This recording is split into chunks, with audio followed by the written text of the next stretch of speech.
जय माता की भक्तों, आज है माँ कात्यायनी का दिन, छठा नवरात्रा है आज का। तो जानते हैं क्या है माता की कथा।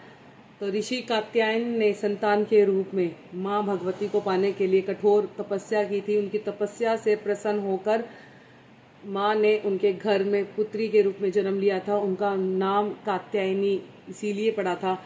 महिषासुर के अत्याचारों से त्रस्त होकर देवताओं के सहयोग से ही माँ ने महर्षि कात्यायन के घर जन्म लिया था। मतलब वो महिषासुर के अत्याचारों से बहुत ज़्यादा परेशान हो गए थे देवी देवताओं।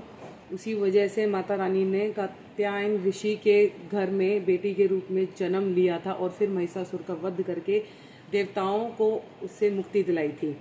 तो कात्यायनी ऋषि का तप। पौराणिक कथा के अनुसार एक प्रसिद्ध महर्षि कात्यायन हुए थे जिनका कोई पुत्र नहीं था। उन्होंने माँ भगवती की कठोर तपस्या की और वरदान मांगा कि वे उनके घर में पुत्री के रूप में जन्म लें। माँ का जन्म जब महिषासुर नाम का एक दैत्य ने तीनों लोकों पर अत्याचार करना शुरू कर दिया था, तब देवताओं ने त्रिदेव ब्रह्मा विष्णु और शिवजी से सहायता मांगी थी और त्रिदेव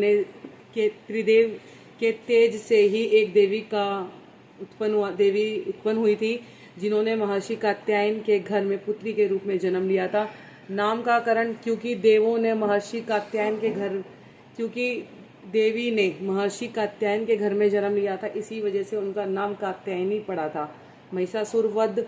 महर्षि कात्यायन ने सप्तमी, अष्टमी और नवमी तिथि पर विधि विधान से माँ कात्यायन की पूजा की और इसके बाद माँ कात्यायनी ने महिषासुर और अन्य राक्षसों का वध किया था और धरती को उनके आतंक से मुक्त कराया था। इसी कारण उन्हें महिषासुर मर्दिनी भी कहा जाता है। अन्य महत्व।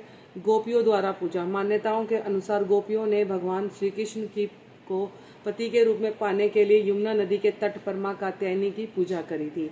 शक्ति का संचार। माँ कात्यायनी की पूजा करने से भक्तों में शक्ति का संचार होता है और विवाह के योग बनते हैं। तो गाइज, ये था माँ कात्यायनी का कात्यायनी माता की कथा कि कैसे उनका जन्म हुआ था और कैसे उनका नाम कात्यायनी पड़ा था। जय श्री राम, राधे राधे।